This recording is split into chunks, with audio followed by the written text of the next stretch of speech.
অস্ট্রেলিয়ার সিডনির সমুদ্র সৈকতে এলো পাতারি গুলিতে প্রাণহানি বেড়ে 15। পুলিশের গুলিতে এক বন্দুকধারী নিহত, আটক এক। ইহুদি বিদ্বেষী তৎপরতা ব্যাখ্যা প্রধানমন্ত্রীর।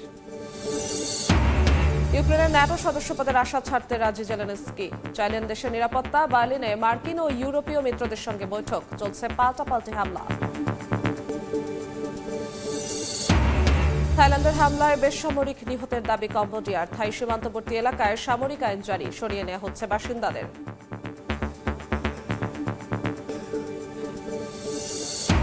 এবং ইসরায়েলি আগ্রাসনের মধ্যে ঝড় বৃষ্টিতে বিপর্যস্ত গাজা। ধসে পড়েছে ক্ষতিগ্রস্ত কয়েকটি ভবন। বসবাসের অযোগ্য হয়ে পড়ছে আশ্রয় শিবিরের তাঁবু। চরম বিপাকে ফিলিস্তিনিরা।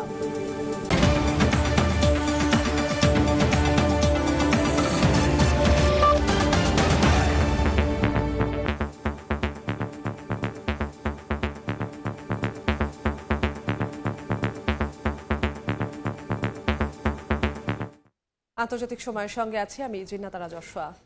অস্ট্রেলিয়ার সিডনির বন্দাই সমুদ্র সৈকতে বন্দুকধারীর হামলায় নিহতের সংখ্যা বেড়ে দাঁড়িয়েছে 15 জনে। আহত হয়েছেন আরও অনেকে। এ হামলাকে অশুভ ইহুদি বিদ্বেষী তৎপরতা বলে আখ্যা দিয়েছেন দেশটির প্রধানমন্ত্রী অ্যান্থনি আলবানিজ। গুলির ঘটনার পূর্ণ তদন্ত করা হবে বলে জানিয়েছেন নিউ সাউথ ওয়েলসের প্রধানমন্ত্রী। এ ঘটনার পর বিশ্বজুড়ে ইহুদি স্থাপনায় নিরাপত্তা জোরদার করা হয়েছে। স্থানীয় সময় রোববার অস্ট্রেলিয়ার সিডনির বান্দাই বিচে ইহুদি সম্প্রদায়ের হানুকা উৎসব উদযাপনের মধ্যেই হামলা চালায় বন্দুকধারীরা। ঘটে হতাহতের ঘটনা। 40 জনকে আশঙ্কাজনক অবস্থায় ভর্তি করা হয় হাসপাতালে। হামলার সময় ঘটনাস্থলে ছিলেন প্রায় 2000 মানুষ। সিডনির জনাকীর্ণ বান্দাই সৈকতে এলোপাতারি গুলির ঘটনা অশুভ ইহুদি বিদ্বেষী তৎপরতা বলে আখ্যা দিয়েছেন দেশটির প্রধানমন্ত্রী অ্যান্থনি আলবানিজ। তিনি বলেন, যে দিনটি আনন্দের হওয়ার কথা ছিল সেই দিনেই অস্ট্রেলীয়দের লক্ষ্য করে সৈকতে এই হামলা হয়েছে। আলবানিজ আরও বলেন, এই হামলা সন্ত্রাসী ইহুদি বিদ্বেষী অশুভ তৎপরতা যা আমাদের জাতির প্রাণকেন্দ্রে আঘাত এনেছে। এ ধরনের জঘন্য সহিংসতা ও ঘৃণার কোনো স্থান অস্ট্রেলিয়ায় নেই বলেন তিনি। এদিকে নিউ সাউথ ওয়েলসের প্রধানমন্ত্রী ক্রিস মিন্স প্রধানমন্ত্রী আলবানিজের সঙ্গে কথা বলে সমবেদনা জানিয়ে সব ধরনের সহযোগিতার আশ্বাস দেন। গুলির ঘটনার পূর্ণ তদন্ত হবে বলেও জানান মিন্স। নিউ সাউথ ওয়েলস পুলিশের তথ্য মতে হামলায় জড়িত সন্দেহভাজন দুজন সম্পর্কে বাবা ও ছেলে। সিডনির পুলিশ কমিশনার বলেন, সহস্রাধিক মানুষের জমায়েত লক্ষ্য করে সন্ত্রাসী হামলা হয়েছে। অস্ট্রেলিয়ার গোয়েন্দা সংস্থার প্রধান বলেন, হামলাকারীরা নিরাপত্তা সংস্থার নজরে ছিল কিনা এ বিষয়ে এখনই কিছু বলা সময়োপযোগী নয়। রোববার অস্ট্রেলিয়ার এই হামলার ঘটনায় শোক জানিয়েছেন মার্কিন প্রেসিডেন্ট ডোনাল্ড ট্রাম্প। এই হামলার জন্য দায়ীদের ছাড় দেওয়া হবে না বলে জানান তিনি। যুক্তরাষ্ট্রের ব্রাউন ইউনিভার্সিটির গোলাগুলির ঘটনার বরাত দিয়ে তিনি অস্ট্রেলিয়ার সন্দেহভাজনদের খুঁজে বের করতে তদন্ত অব্যাহত রয়েছে। হামলার পর নিউ ইয়র্ক, বার্লিন ও লন্ডন সহ বিশ্বের বিভিন্ন শহরে হানুকা অনুষ্ঠান ও ইহুদি উপাসনালয়ের নিরাপত্তা জোরদার করা হয়েছে। ইসরায়েলের জাতীয় নিরাপত্তা কাউন্সিল বিদেশে থাকা নাগরিকদের জনসমাবেশ এড়িয়ে চলার সতর্কতা জারি করেছে। অর্জিতা শেহজিন, সময় সংবাদ। যুক্তরাষ্ট্রের ব্রাউন ইউনিভার্সিটিতে 2 শিক্ষার্থী নিহতের ঘটনায় সন্দেহভাজন একজনকে আটক করেছে পুলিশ। স্থানীয় সময় রোববার রোড আইল্যান্ডের একটি হোটেল থেকে ওই ব্যক্তিকে আটক করা হয়। তবে হামলার ঘটনায় এখনও কাউকে আনুষ্ঠানিকভাবে অভিযুক্ত করা হয়নি। আটক ব্যক্তির সঙ্গে ব্রাউন ইউনিভার্সিটির কোনো সম্পর্ক আছে কিনা সে বিষয়টিও নিশ্চিত করেনি পুলিশ। হামলার উদ্দেশ্য বিস্তারিত জানতে তদন্ত চলছে বলে জানিয়েছে কর্তৃপক্ষ। গেল শনিবার বিকেলে দেশটির ব্রাউন ইউনিভার্সিটি ক্যাম্পাসে হঠাৎ গুলি চালায় এক অস্ত্রধারী। এ সময় ঘটনাস্থলে 2 শিক্ষার্থী নিহত এবং 9 জন আহত হন। এ ঘটনার পর পুরো ক্যাম্পাস ও আশেপাশের এলাকায় আতঙ্ক ছড়িয়ে পড়ে। ইউক্রেন দীর্ঘদিনের ন্যাটো সদস্যপদ অর্জনের লক্ষ্য থেকে সরে আসতে প্রস্তুত বলে জানিয়েছেন প্রেসিডেন্ট ভলোদিমির জেলেনস্কি। তবে এর পরিবর্তে তিনি পশ্চিমাদের কাছ থেকে নিজ দেশের নিরাপত্তার নিশ্চয়তা চাচ্ছেন। রোববার ইউরোপীয় নেতাদের সঙ্গে বৈঠক করতে জার্মানির বার্লিনে পৌঁছে এসব কথা বলেন তিনি। এদিকে যুদ্ধ বন্ধে আলোচনার মধ্যেও ইউক্রেনের রুশ অভিযান চলছে। জাপোরিঝিয়ায় ড্রোন হামলায় অন্তত 2 জন আহত হয়েছেন। রাশিয়া ইউক্রেন উত্তেজনা বেড়েই চলেছে। স্থানীয় সময় রোববার ইউক্রেনের জাপোরিজিয়া শহরে ড্রোন হামলা চালায় রাশিয়ার সেনারা। এ সময় আহত হন বেশ কয়েকজন। একই সময় বিকেলে ইউক্রেনের president Volodymyr Zelensky chancellor Friedrich Merz সহ ইউরোপীয় নেতাদের সঙ্গে শান্তি আলোচনায় যোগ দিতে জার্মানির বার্লিনে পৌঁছান। এর আগে সাংবাদিকদের সঙ্গেও কথা বলেন তিনি। জেলেনস্কি জানান ইউক্রেন দীর্ঘদিনের ন্যাটো সদস্য পদ অর্জনের লক্ষ্য থেকে সরে আসতে প্রস্তুত। এর পরিবর্তে তিনি পশ্চিমা দেশগুলোর কাছ থেকে শক্তিশালী নিরাপত্তা নিশ্চয়তা গ্রহণের প্রস্তাব দেন। কিয়েভের ভাষায় এটি ইউক্রেনের পক্ষ থেকে একটি বড় ছাড়, কারণ বহু বছর ধরে ন্যাটো সদস্য পদকে রাশিয়ার ভবিষ্যৎ হামলা ঠেকানোর সবচেয়ে কার্যকর সুরক্ষা হিসেবে বিবেচনা করা হয়ে আসছে। এর আগে শনিবার বেলারুশের প্রেসিডেন্ট আলেকজান্ডার লুকাশেঙ্কো ও যুক্তরাষ্ট্রের প্রেসিডেন্ট ডোনাল্ড ট্রাম্পের বিশেষ দূত জন কেলির মধ্যে আলোচনার পর মোট 123 জন বন্দীকে মুক্তি দেওয়া হয়। এর একদিন পরই রোববার মুক্তি পাওয়া বেলারুশের বিরোধী কর্মীরা ইউক্রেনে এসে তাদের প্রথম সংবাদ সম্মেলন করেন। এ সময় মুক্তিপ্রাপ্ত এক রাজনৈতিক নেতা দাবি করেন, বেলারুশের কারাগারে এখনও অসংখ্য রাজনৈতিক বন্দী আটকে রয়েছেন। শিউলি রোজা, সময় সংবাদ। এখনও থেমে থেমে পাল্টাপাল্টি হামলা চলছে কম্বোডিয়া থাইল্যান্ডের মধ্যে। থাই সেনাদের গোলার আঘাতে বেসামরিক নিহতের দাবি করেছে নমপেন। এদিকে কম্বোডিয়ার হামলা বেড়ে যাওয়ায় সীমান্তবর্তী এলাকায় সামরিক আইন জারি করেছে থাই সরকার। সরিয়ে নেওয়া হচ্ছে বাসিন্দাদের। থাইল্যান্ড কম্বোডিয়ার সীমান্ত পরিস্থিতি দিনকে দিন আরও অস্থিতিশীল হচ্ছে। রোববার সকালে উবন রাজচতানি প্রদেশের চং আনমাই এলাকায় কম্বোডীয় সেনাদের সঙ্গে সংঘর্ষে কয়েকজন থাই সেনা নিহত হন। চং আনমাই এলাকায় কম্বোডিয়া একাধিক হামলা চালিয়েছে বলে দাবি থাই সেনাদের। এসব অভিযানে গোলাবর্ষণ ও হাতবোমা ব্যবহারের অভিযোগ তাদের। নিহত থাই সেনাদের স্মরণে শোক মিছিল ও ধর্মীয় আচার পালন করা হয়।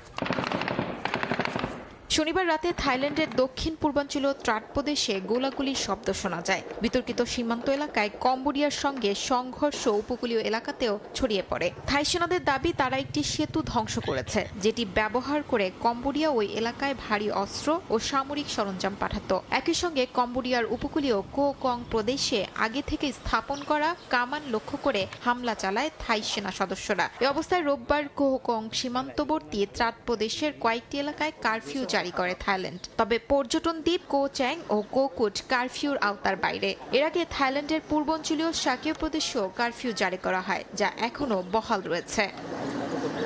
এর আগে যুক্তরাষ্ট্রের প্রেসিডেন্ট ডোনাল্ড ট্রাম্প দাবি করেন দুদেশ সংঘর্ষ বন্ধে সম্মত হয়েছে, তবে তা নাকচ করে দেয় থাইল্যান্ড কম্বোডিয়া। থাইল্যান্ড জানায় সীমান্ত ও জনগণের নিরাপত্তা নিশ্চিত না হওয়া পর্যন্ত সামরিক অভিযান চলবে, আর পরবর্তী নির্দেশ না দেওয়া পর্যন্ত থাইল্যান্ডের সঙ্গে সব সীমান্ত বন্ধ রাখার ঘোষণা দেয় কম্বোডিয়া। গত সপ্তাহ থেকে থাইল্যান্ড কম্বোডিয়া তাদের 817 কিলোমিটার দীর্ঘ সীমান্তের বিভিন্ন স্থানে ভারী অস্ত্র নিয়ে পাল্টাপাল্টি গোলাবর্ষণ করছে। গত জুলাইয়ের সংঘর্ষের পর এটি সবচেয়ে তীব্র লড়াই। এতে সীমান্তের দুই পাশে লাখ লাখ মানুষ বাস্তুচ্যুত হয়েছেন। শিউলি রোজা, সময় সংবাদ। তীব্র ঝড় বৃষ্টিতে গাজায় ধসে পড়ছে ক্ষতিগ্রস্ত ভবন। পানি জমে বসবাসের অযোগ্য হয়ে পড়ছে আশ্রয় শিবিরের অস্থায়ী তাঁবু। এতে চরম বিপাকে পড়েছেন ফিলিস্তিনিরা। বিশ্ব স্বাস্থ্য সংস্থা বলছে, এমন পরিস্থিতি অব্যাহত থাকলে দ্রুত বিভিন্ন রোগের সংক্রমণ বাড়বে উপত্যকা জুড়ে। গাজায় ত্রাণ পৌঁছাতে এখনও বাধার মুখোমুখি হতে হচ্ছে বলে দাবি WHO-র। গাজাবাসীর মানবেতর জীবনযাত্রাকে আরও অসহনীয় করে তুলেছে শীতকালীন ঝড় বৃষ্টি। বুধবার সন্ধ্যা থেকে শুরু হওয়া ভারী বৃষ্টিপাতে পানি ঢুকছে অস্থায়ী তাঁবুগুলোতে। এতে অনেকেই আশ্রয় নিচ্ছেন ক্ষতিগ্রস্ত ভবনগুলোতে, সেখানেও মিলছে না নিরাপত্তা। এর মধ্যেই কয়েক জায়গায় ভবন ধসের ঘটনাও ঘটেছে। এতে বেশ কয়েকজন হতাহত হন। অন্তত 13টি ধসে যাওয়া ভবনে উদ্ধার কাজ চালায় নিরাপত্তা কর্মীরা। বৃষ্টি হলেই ঘরের ফাঁক ফোকর দিয়ে পানি আর ছোট ছোট পাথর ঢুকতে থাকে। এটা নিরাপদ নয়, যে কোনো সময় ভবন ধসে পড়বে। কিন্তু এখানে থাকা ছাড়া আমাদের আর কোনো উপায় নেই, যাওয়ার কোনো জায়গা নেই। বিশ্ব স্বাস্থ্য সংস্থার প্রধান জানান, প্রবল বর্ষণে প্রতিদিনই হতাহতের সংখ্যা বাড়ছে। এ অবস্থায় নিরাপদ বাসস্থানের অভাব ও অপর্যাপ্ত খাবার, পানি ও পয় নিষ্কাশন ব্যবস্থা এবং অতিরিক্ত জনবহুল এলাকায় বসবাস, সব মিলে গুরুতর পরিস্থিতি যুদ্ধবিধ্বস্ত গাজায়। ফুসফুসজনিত রোগ, ইনফ্লুয়েঞ্জা, হেপাটাইটিস ও ডায়রিয়া ছড়িয়ে পড়ার শঙ্কা তৈরি হয়েছে। তবে এই রোগ মোকাবিলার জন্য প্রয়োজনীয় রসদের জোগান নেই উপত্যকাটিতে। WHO-র দাবি, এখনও ত্রাণ পৌঁছানোয় বাধার মুখোমুখি হচ্ছেন তারা। বর্তমান পরিস্থিতিতে গাজায় মহামারী ঠেকাতে দ্রুত ত্রাণ সরবরাহ পুরোদমে শুরু করার আহ্বান সংস্থাটির। সাদিয়া তাসনিম, সময় সংবাদ। আন্তর্জাতিক সময় আরও থাকছে। ইন্দোনেশিয়ায় ভয়াবহ বন্যায় মৃতের সংখ্যা হাজার ছাড়িয়েছে। এখনও নিখোঁজ 2 শতাধিক। চলছে ত্রাণ সরবরাহ ও উদ্ধার কাজ। বলিভিয়ায় ভারী বর্ষণে 7 জনের প্রাণহানি।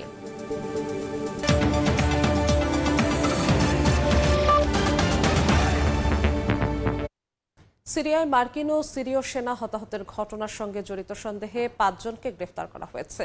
রোববার সিরিয়ার স্বরাষ্ট্র মন্ত্রণালয়ের দাবি, হামলাকারী সিরীয় নিরাপত্তা বাহিনীর সদস্য এবং ইসলামিক স্টেট IS এর প্রতি সহানুভূতিশীল ছিলেন। এর আগে শনিবার সিরিয়া অভিযানের সময় IS এর হামলায় 2 মার্কিন সেনা ও 1 বেসামরিক দোভাষী নিহত হন। আহত হন আরও 3 মার্কিন সেনা। মধ্যাঞ্চলীয় পালমিরা শহরের কাছে মার্কিন ও সিরীয় বাহিনীর যৌথ মিশনের সময় এই হামলার ঘটনা ঘটে। এই হামলাটি ঘটে এমন এক সময় যখন মাত্র 1 মাস আগে সিরিয়া IS বিরোধী মার্কিন নেতৃত্বাধীন জোটের সঙ্গে একটি রাজনৈতিক সহযোগিতা চুক্তি স্বাক্ষর করে।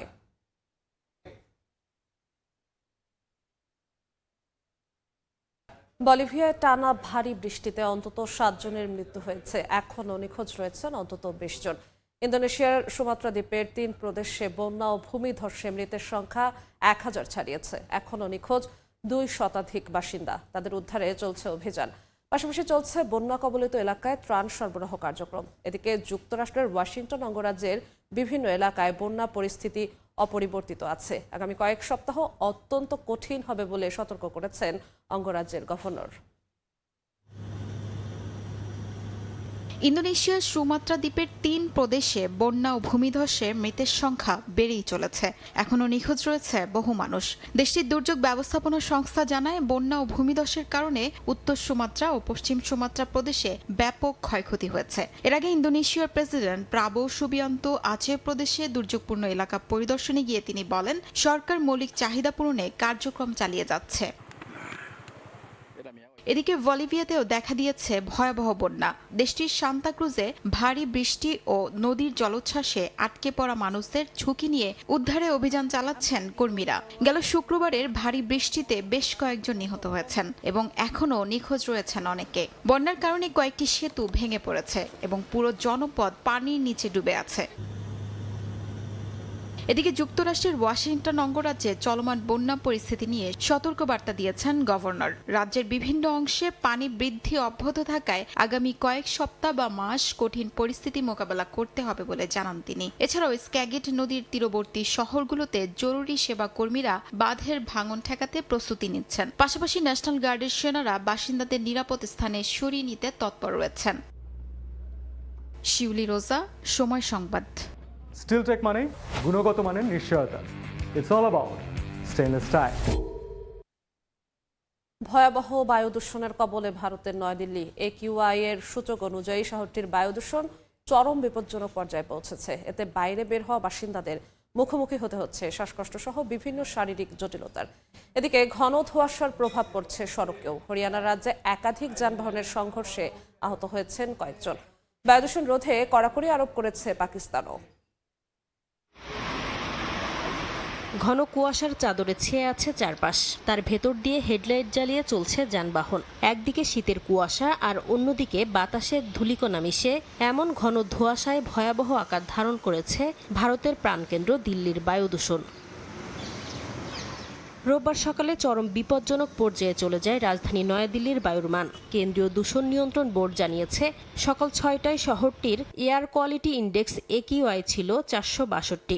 বায়ুর এমন অবস্থাকে মারাত্মক পর্যায় হিসেবে গণ্য করেন সংশ্লিষ্টরা। 40টি বায়ু মনিটরিং স্টেশনের সবগুলোতে লাল সংকেত দিতেও দেখা যায়। এমন পরিস্থিতি যে কোনো সুস্থ মানুষের জন্য ঝুঁকিপূর্ণ উল্লেখ করে বাইরে বের না হওয়ার পরামর্শ দিচ্ছেন চিকিৎসকরা। এমনকি শ্বাস প্রশ্বাস সংক্রান্ত নানা শারীরিক জটিলতার মুখোমুখি হওয়ার কথা জানান দৈনন্দিন প্রয়োজনে বের হওয়া অনেকেই। বাইরে বের হবার পর থেকে আমি নিঃশ্বাস নিতে সমস্যার মুখোমুখি হচ্ছি। বাসায় থাকলে সচরাচর এমন হয় না। বায়ু দূষণ সীমা পার করে ফেলেছে। সরকারের এখনই কোনো কার্যকর পদক্ষেপ নেওয়া উচিত। বায়ু দূষণের এই ভয়াবহ অবস্থা থেকে উত্তরণ হওয়া জরুরি। তা না হলে দূষণের তীব্রতায় শিশু ও বয়স্ক সহ সব বয়সী মানুষ অসুস্থ হয়ে পড়বে। এদিকে ধোঁয়াশার কারণে অনেক এলাকায় ঘটছে সড়ক দুর্ঘটনাও। হরিয়ানা রাজ্যে একাধিক যানবাহনের সংঘর্ষ হয়েছে, এতে আহত হন কয়েকজন। এর আগে হরিয়ানায় শৈত্যপ্রবাহের সতর্কতা জারি করে ভারতীয় আবহাওয়া দফতর।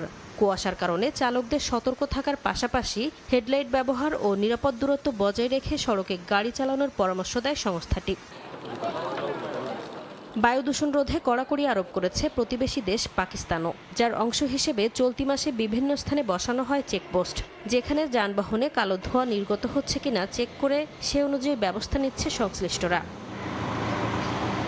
নাসরিন রুমি, সময় সংবাদ। আন্তর্জাতিক সময় আরও থাকছে। আসন্ন বড়দিন উপলক্ষে বর্ণিল আলোয় সেজেছে ফিনল্যান্ড। হেলসিঙ্কি সহ সব শহরে ব্যাপক প্রস্তুতি। শপিং মলগুলোতেও নানা আয়োজন, ভিড় করছেন স্থানীয় সহ পর্যটকরা। ফ্রান্সে সংক্রমিত গরু নিধন ঠেকাতে বিক্ষোভে নেমেছেন কৃষকরা। রোববার একটি গুরুত্বপূর্ণ মহাসড়ক অবরোধ করেন তারা। সম্প্রতি গরুর লাম্পি স্কিন ডিজিজ নামক এক মারাত্মক সংক্রামক রোগ ঠেকাতে গণহারে গবাদি পশু নিধনের সিদ্ধান্ত নেয় দেশটির সরকার। তবে নিধনের পরিবর্তে টিকাদান কর্মসূচি আরও সহজ করা উচিত বলে জানান বিক্ষোভকারীরা। ফ্রান্সে মারাত্মক সংক্রামক রোগ ঠেকাতে গণহারে গবাদি পশু নিধনের সিদ্ধান্তের বিরুদ্ধে বিক্ষোভে নেমেছেন কৃষকরা। স্থানীয় সময় রোববার দেশটির পিরেনিস পর্বতমালার কাছের এক এলাকার একটি গুরুত্বপূর্ণ মহাসড়ক অবরোধ করেন তারা।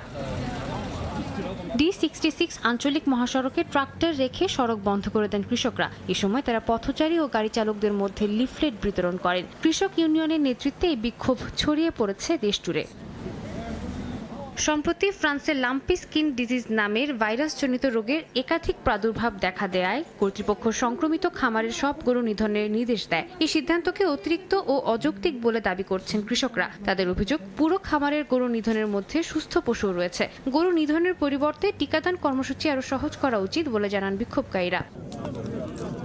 এরই মধ্যে ফ্রান্সের কৃষিমন্ত্রী অ্যানি জেনেভার জানিয়েছেন, আগামী কয়েক সপ্তাহের মধ্যে প্রায় 10 লাখ গরুকে লাম্পি স্কিন ডিজিজের টিকা দেওয়া হবে। তবে প্রশাসন জানায়, সংক্রমিত খামারে সম্পূর্ণ নিধন, টিকাদান এবং পশু চলাচলে বিধিনিষেধ একসঙ্গে কার্যকর না হলে রোগ নিয়ন্ত্রণ এবং গবাদি পশু রপ্তানি সম্ভব নয়।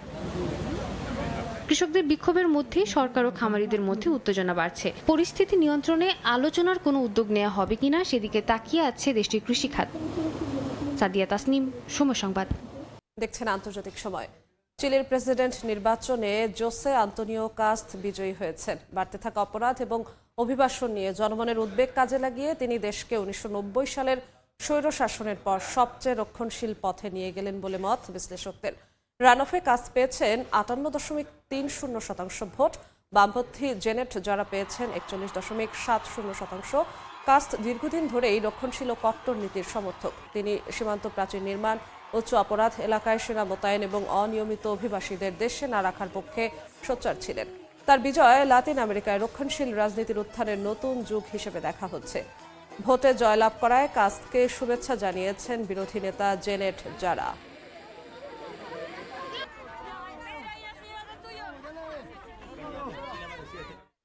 ক্যারিবীয় সাগরে যুক্তরাষ্ট্র তেলবাহী জাহাজ জব্দ করার প্রতিবাদে বিক্ষোভ করেছেন ভেনেজুয়েলার মাদুরো সরকারের শত শত সমর্থক।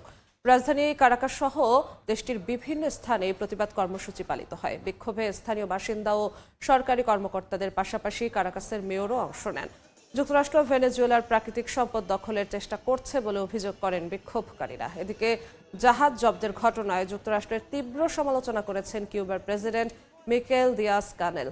মার্কিন এই পদক্ষেপকে গানবোট কূটনীতি হিসেবে আখ্যা দিয়ে এই ঘটনাকে সরাসরি চুরির সঙ্গেও তুলনা করেন তিনি। এর আগে গেল বুধবার কারাকাস উপকূলের কাছে ক্যারিবীয় সাগরে এমটি স্কিপার নামে একটি তেলবাহী জাহাজ জব্দ করে মার্কিন সেনারা। ট্রাম্প প্রশাসনের দাবি, জাহাজটি ভেনেজুয়েলা ও ইরান থেকে নিষেধাজ্ঞাভুক্ত তেল পরিবহনে ব্যবহার করা হচ্ছিল।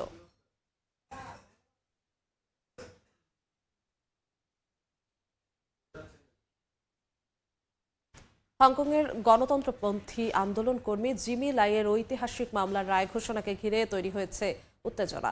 স্থানীয় সময় সোমবার রায় ঘোষণার কথা থাকলেও রোববার রাত থেকেই তার সমর্থকরা হংকং হাইকোর্টের বাইরে দাঁড়িয়ে অপেক্ষা করেন। এদিকে চীন সরকারের সমালোচক লাইকে মুক্তি দেওয়ার দাবিতে আন্তর্জাতিক চাপও বাড়ছে।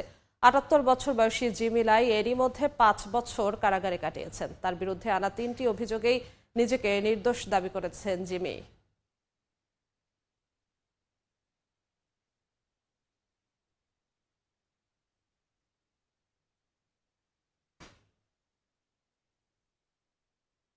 দেখছেন আন্তর্জাতিক সময়। বিএনপির ভারপ্রাপ্ত চেয়ারম্যান তারেক রহমানের স্বদেশ প্রত্যাবর্তনের ঘোষণা যুক্তরাজ্যে বসবাসরত প্রবাসী বাংলাদেশিদের মধ্যে এখন আলোচনার কেন্দ্রবিন্দু। দীর্ঘ সময়ের প্রবাস জীবন শেষে তার এই প্রত্যাবর্তনকে অনেকে দেখছেন গণতন্ত্রের সুবাতাস হিসেবে। রাজনৈতিক দীর্ঘ অপেক্ষার অবসানও মনে করছেন কেউ কেউ। লন্ডন থেকে শোয়েব কবিরের প্রতিবেদন। নানা প্রশ্ন আর রাজনৈতিক অনিশ্চয়তা কাটিয়ে আগামী 25 ডিসেম্বর বাংলাদেশে ফিরছেন বিএনপির ভারপ্রাপ্ত চেয়ারম্যান তারেক রহমান। 1.5 যুগের দীর্ঘ প্রবাস জীবন শেষে তার প্রত্যাবর্তন শুধু একজন নেতার দেশে ফেরা নয়, বরং রাজনীতিতে একটি গুরুত্বপূর্ণ অধ্যায় হিসেবে বিবেচিত হচ্ছে। বাংলাদেশের গণতন্ত্রের সংকট হয়েছিল, বাংলাদেশের ফ্যাসিবাদী শাসন ব্যবস্থা কায়েম হয়েছিল, বাংলাদেশের গণতান্ত্রিক উত্তরণ ব্যবস্থা হবে, সব সমস্যার সমাধান হবে, উন্নত রাষ্ট্রের দিকে এগিয়ে যাবে। এই যে একটা প্রত্যাবর্তন হবে তার কোনো যাওয়ার ক্ষেত্রে, এই যে একটা ট্রানজিশন হবে, এটা আমাদের দেশের নিঃসন্দেহে একটা বিরাট অগ্রগতি। ওনার যে প্রত্যাবর্তন হবে দেশের মানুষের, বাংলাদেশের সার্বভৌমত্ব, গণতন্ত্রের বিকাশ এবং একটা আত্মনির্ভরশীল রাষ্ট্র হিসাবে পৃথিবীর বুকে উঠে দাঁড়াবে। যুক্তরাজ্য প্রবাসীদের সঙ্গে তারেক রহমানের দীর্ঘদিনের সম্পর্ক, রাজনৈতিক কর্মকাণ্ডে প্রবাসীদের সক্রিয় অংশগ্রহণ, সব মিলিয়ে এই বিদায় প্রবাসীদের জন্য আবেগঘন বলেও মনে করছেন অনেকে। ওনার সাথে একটা আমাদের মিল মহব্বত হয়ে গিয়েছিল প্রবাসীদের, তো অবশ্যই আমরা প্রবাসীরা ওনাকে মিস করব। উনি দেশে যাবেন, দেশের এই দুর্দিনে উনি দেশের হাল ধরবেন, দেশের মানুষের জন্য, দেশের জন্য উনি যা করণীয় তিনি তাই করবেন। স্থানীয় বিএনপির দাবি, জাতীয় নির্বাচনে মাঠে থেকেই দলকে নেতৃত্ব দেওয়ার সংকল্প নিয়ে দেশে ফিরছেন তারেক রহমান। 1-2 বছর নয়, টানা 1.5 যুগের প্রবাস জীবনের ইতি টেনে দেশে ফিরে যাচ্ছেন বিএনপির ভারপ্রাপ্ত চেয়ারম্যান তারেক রহমান। একদিকে যুক্তরাজ্য প্রবাসীদের সাথে বিচ্ছেদের আবেগ, অন্যদিকে দেশের গণতন্ত্র পুনরুদ্ধারের অভিযাত্রায় তার এই প্রত্যাবর্তন নতুন এক ইতিহাসের সূচনা করতে যাচ্ছে। শোয়েব কবির, সময় সংবাদ, লন্ডন। যথাযথ মর্যাদায় শহীদ বুদ্ধিজীবী দিবস পালন করেছে মালদ্বীপের বাংলাদেশ হাই কমিশন। দিবসটি উপলক্ষে আয়োজিত সভায় অংশ নেন মিশনের কর্মকর্তা কর্মচারী সহ দেশটিতে বসবাসরত প্রবাসী বাংলাদেশিরাও। ৭১-এর 14 ডিসেম্বরে শহীদ বুদ্ধিজীবীদের প্রতি শ্রদ্ধা জানাতে 1 মিনিট নীরবতা পালন করা হয়। শহীদ বুদ্ধিজীবীদের অবদানের কথা স্মরণ করে তাদের আত্মার মাগফিরাত কামনায় দোয়া করেন সবাই।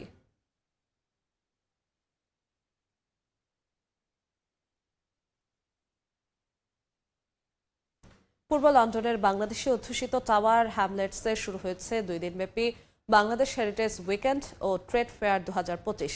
বাংলাদেশের ঐতিহ্য, সংস্কৃতি এবং ক্ষুদ্র ও মাঝারি শিল্প উদ্যোক্তাদের পণ্য প্রবাসী ও নতুন প্রজন্মের সামনে তুলে ধরতেই এই আয়োজন। বিস্তারিত জানাচ্ছেন শোয়েব কবির। প্রবাসে বাংলাদেশের সংস্কৃতি ও অর্থনীতির নতুন সম্ভাবনার সেতু বন্ধন আরও শক্তিশালী করার লক্ষ্যে 2 দিনব্যাপী মেলার আয়োজন করা হয় পূর্ব লন্ডনের বাংলাদেশি অধ্যুষিত টাওয়ার হ্যামলেটসে। মেলায় তুলে ধরা হয় বাংলাদেশের ক্ষুদ্র ও মাঝারি শিল্প উদ্যোক্তাদের দেশীয় পণ্য। স্থানীয় সময় শনিবার দুপুরে যৌথভাবে এই আয়োজনের উদ্বোধন করেন যুক্তরাজ্যে নিযুক্ত বাংলাদেশের হাই কমিশনার আবিদা ইসলাম এবং টাওয়ার হ্যামলেটস কাউন্সিলের নির্বাহী মেয়র লুৎফুর রহমান। এখানে সব পণ্যই বাংলাদেশের তৈরি, মেড ইন বাংলাদেশ। এটার পাশাপাশি আমাদের এখানে একটা আলোকচিত্র প্রদর্শনী হচ্ছে। এখানে বাংলাদেশের স্ট্রিট ফুড আছে, সিলেটি নাগরী স্ক্রিপ্ট আছে, বাংলাদেশের ক্যালিওগ্রাফি, বাংলা বর্ণমালার ক্যালিওগ্রাফি আছে এবং রিক্সা পেইন্টিং এর ওয়ার্কশপ রাখা হয়েছে। Celebrate our heritage and culture in Tower Hamlets and in the town hall. So I'm really grateful for that. এই আয়োজনের মাধ্যমে লন্ডনের বাংলা টাউন ও বাংলাদেশের মধ্যে সাংস্কৃতিক ও অর্থনৈতিক যোগাযোগ আরো গভীর হচ্ছে বলে মনে করছেন সংশ্লিষ্টরা। ইউরোপ থেকে শুরু করে লন্ডনের সব জায়গায় হচ্ছে বাংলাদেশি লেদারের একটা চাহিদা আছে, তো বাংলাদেশ থেকে এর জন্যই লেদারের উপরে আমরা সব নিয়ে এসেছি। Etnivel is my brand, so আমরা জুট নিয়ে কাজ করি, মেইনলি জুট হ্যান্ডব্যাগস, অ্যান্ড আমাদের জুট হ্যান্ডব্যাগস এর সাথে ক্রিসমাস ওয়াল হ্যাঙ্গিংসও আছে। দেশের যে বোনেরা, তাদের একটা স্বপ্ন থাকে যে তারা বাইরের দেশে তাদের প্রোডাক্টগুলো পাঠাবে, বাইরের দেশে তাদের প্রোডাক্টগুলো পরিচিত হবে, তো সেদিক থেকে অনেক অনেক উৎসাহ পাবে আমাদের এন্টারপ্রেনাররা। দাম কেন বেশি, এইটা কত দরদ দিয়ে এবং কত ইউনিক প্রোডাক্টগুলি তৈরি করা হয় সেইটা দেখানোর জন্য আমরা সরাসরি উদ্যোক্তাদেরকে নিয়ে এখানে এসেছি। মেলায় বাংলাদেশ থেকে আগত উদ্যোক্তাদের পাশাপাশি অংশ নিয়েছেন যুক্তরাজ্যে বসবাসরত নারী উদ্যোক্তারাও। শোয়েব কবির, সময় সংবাদ, লন্ডন। দেখছেন আন্তর্জাতিক সময়। বড়দিন উপলক্ষে ফিনল্যান্ড সেজেছে বর্ণিল আলোয়। হেলসিঙ্কি সহ সবগুলো শহরে চলছে ব্যাপক প্রস্তুতি। রাস্তাঘাট থেকে শপিং মল, উৎসবের আমেজ সবখানে। ফিনল্যান্ড থেকে মহিউদ্দিন মধুর রিপোর্ট। ঐতিহ্যবাহী হেলসিঙ্কির সিনেট স্কোয়ারে নজর কাড়বে দীর্ঘাকৃতির ক্রিসমাস ট্রি। তার চারপাশে বসেছে জনপ্রিয় ক্রিসমাস মার্কেট। মিলছে ফিনিশ খাবার, হস্তশিল্প, উলের পোশাক আর নানা উপহার সামগ্রী। স্টলগুলোতে তুলে ধরা হয়েছে প্রাচীন সংস্কৃতির বিভিন্ন অনুষঙ্গ। স্থানীয়দের পাশাপাশি পর্যটকরাও ভিড় জমাচ্ছেন এই মার্কেটে। তীব্র শীত উপেক্ষা করেই উৎসবে মেতেছেন শহরবাসী। বড়দিন ঘিরে শহরের প্রতিটি শপিং মল সেজেছে বর্ণিল আলোয়। ভিন্ন ভিন্ন থিমে তুলে ধরা হচ্ছে বড়দিনের গল্প।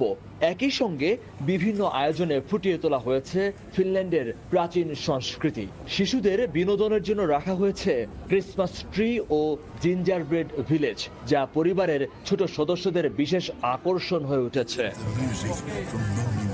ফিনল্যান্ডের সবচেয়ে জনপ্রিয় ও ঐতিহ্যবাহী কার্টুন চরিত্র মুমিনও জায়গা করে নিয়েছে বড়দিনের আয়োজনে। হেলসিঙ্কির স্টকম্যান শপিং মলে চলছে মুমিন সিরিজের নির্বাচিত পর্বের স্ক্রিনিং। কেনাকাটা ও ঘুরে বেড়ানোর ফাঁকে সন্তানদের নিয়ে দারুণ সময় কাটাচ্ছেন অভিভাবকরা। সবচেয়ে বড় আকর্ষণ এবং উৎসবের রং বাড়িয়েছে ঐতিহাসিক আলেকজান্ডারিন কাতো লাইটিং। সিনেট স্কোয়ার থেকে মানার হেইমেন দিয়ে পুরো সড়কে বসানো হয়েছে নান্দনিক আলোকসজ্জা। প্রতিদিনই এই আলো দেখতে হাজারো মানুষ ভিড় করছেন। শীতের দীর্ঘ অন্ধকারকে পেছনে ফেলে হেলসিঙ্কির রাস্তায় ছড়িয়ে পড়া এই আলোই বড়দিনের উৎসবকে দিয়েছে ভিন্ন মাত্রা। ক্রিসমাসের ঝলমলে আলো, সাজসজ্জা আর ব্যস্ত শপিং মল, অন্যরকম এক আবহ তৈরি হয়েছে হেলসিঙ্কিতে।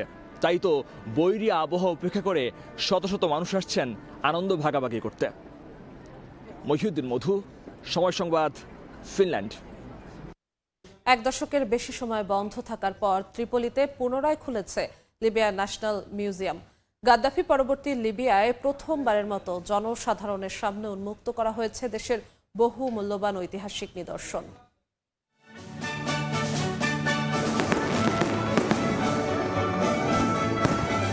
লিবিয়ার রাজধানী ত্রিপোলিতে জমকালো আয়োজনে পুনরায় চালু হয়েছে দেশটির ন্যাশনাল মিউজিয়াম। 2011 সালে মুয়াম্মার গাদ্দাফিকে ক্ষমতাচ্যুত করতে ন্যাটো সমর্থিত গণঅভ্যুত্থানের সময় নিরাপত্তাজনিত কারণে বন্ধ হয়ে যায় জাদুঘরটি। দীর্ঘ বিরতির পর এবার সাধারণ দর্শনার্থীদের জন্য খুলে দেওয়া হলো এর দরজা। ন্যাশনাল মিউজিয়ামটি আগে আস-সারায়া আল হামরা বা রেড ক্যাসেল নামে পরিচিত ছিল। বিদ্রোহ শুরুর পর গাদ্দাফি এখানকার প্রাচীর থেকেই তার সেই আলোচিত ভাষণ দিয়েছিলেন। 2023 সালের মার্চে ত্রিপোলি ভিত্তিক জাতীয় ঐক্য সরকার জিএনইউ জাদুঘর সংস্কারের কাজ শুরু করে। 1980-এর দশকে নির্মিত এই জাদুঘরে রয়েছে প্রায় 10,000 বর্গমিটার প্রদর্শনী স্থান, 4 তলায় বিস্তৃত গ্যালারি, মোজাইক দেয়ালচিত্র, ভাস্কর্য, প্রাচীন মুদ্রা ও নিদর্শনের মাধ্যমে তুলে ধরা হয়েছে লিবিয়ার প্রাগৈতিহাসিক যুগ থেকে শুরু করে রোমান, গ্রিক ও ইসলামী সময়কাল পর্যন্ত ইতিহাস। সংগ্রহশালার সবচেয়ে আকর্ষণীয় নিদর্শনের মধ্যে রয়েছে 1000 বছরের পুরনো মমি, দক্ষিণ লিবিয়ার ওয়ান, মুহগিয়া এবং মিশর সীমান্ত সংলগ্ন জাকবুব অঞ্চলের প্রাচীন বসতি থেকে উদ্ধার করা দেহাবশেষ। নাদিম মারজান, সময় সংবাদ। এক মঞ্চে দুই খেলার দুই মহানায়ক মেসি সচিনের সাক্ষাতে রঙিন হয়ে উঠল মুম্বাই। আর্জেন্টাইন কিংবদন্তিকে বরণে লোকে লোকারণ্য হয়ে ওঠে ওয়াংখেড়ে স্টেডিয়াম। রীতিমতো খেলোয়াড় আর বলিউড তারকাদের হাত বসে সেখানে। ভারতের তারকা ফুটবলার সুনীল ছেত্রী তো বটেই, কারিনার সহিত অজয়রাও গেছেন বিশ্ব চ্যাম্পিয়নকে এক নজর দেখতে। Lionel Messi, Luis Suarez, Rodrigo De পলদের এই আগমনকে অবিস্মরণীয় আখ্যা দিয়েছেন সচিন টেন্ডুলকার। এই ছবিটা বাঁধিয়ে রাখুন, দুই ডিসিপ্লিনের দুই মহানায়ক দাঁড়িয়ে পাশাপাশি। আইকনিক ওয়াংখেড়ে স্টেডিয়ামে মেসি সচিন জুটি, ক্রীড়া অনুরাগীদের চিৎকারে প্রকম্পিত মুম্বাইয়ের আকাশ।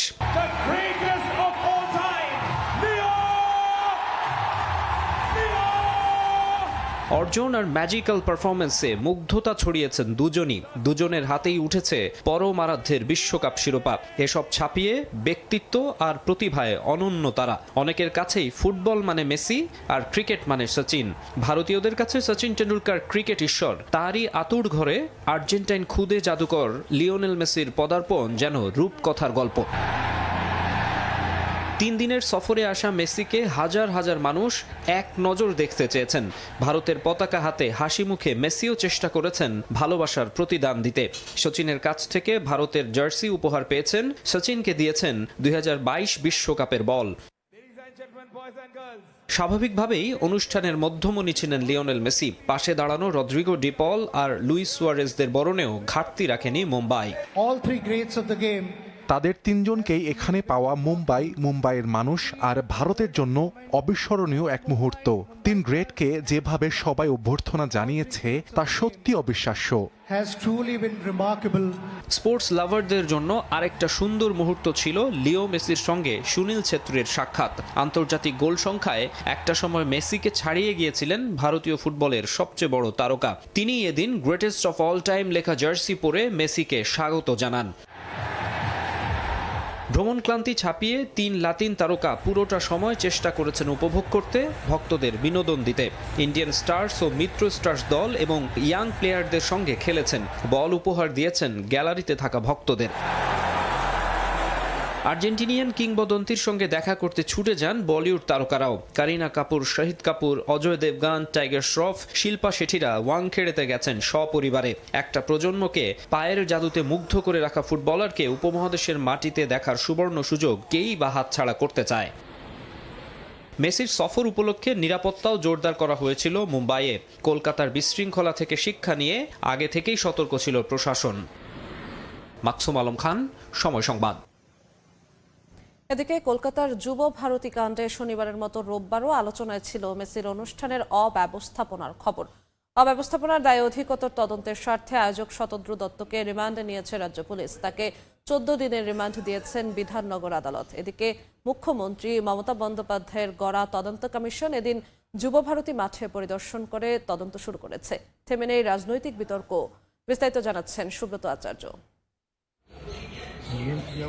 শনিবারের ক্ষত যেন রবিবারও তাড়া করে বেরিয়েছে শহর কলকাতাকে।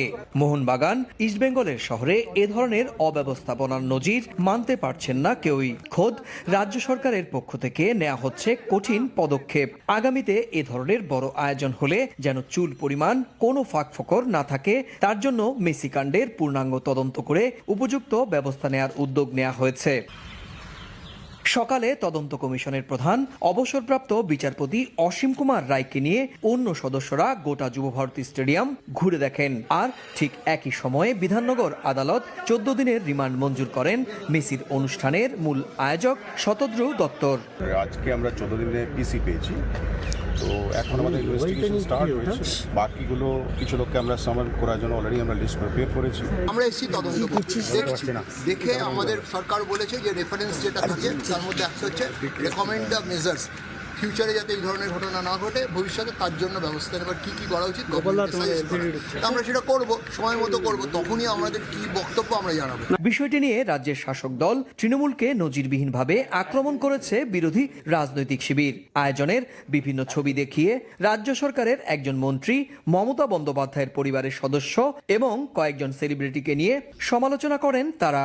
কালকের ঘটানো ঘটনা আমাদের প্রত্যেককে অপমানিত করেছে, লজ্জিত করেছে।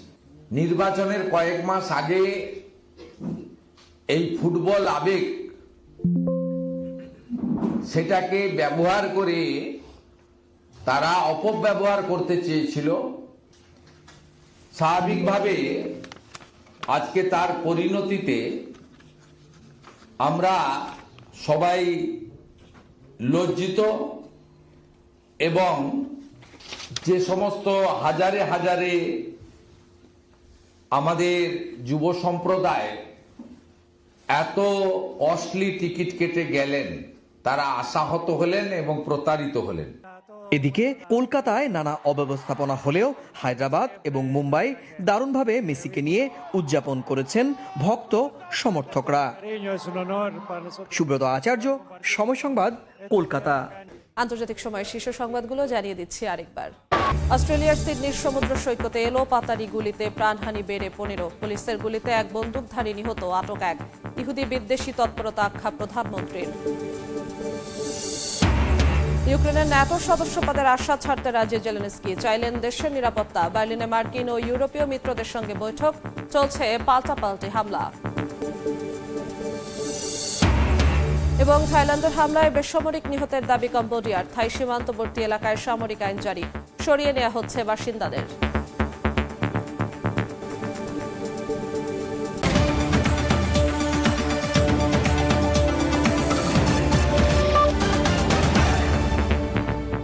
এ ছিল আন্তর্জাতিক সময়। এরপর সকাল 10টার সময় সংবাদের সঙ্গে থাকবেন রাইসা জান্নাত। ধন্যবাদ যশোয়া। সকাল 10টার সময় সংবাদ নিয়ে আসছি কিছুক্ষণ পর, সঙ্গেই থাকুন সময়ের।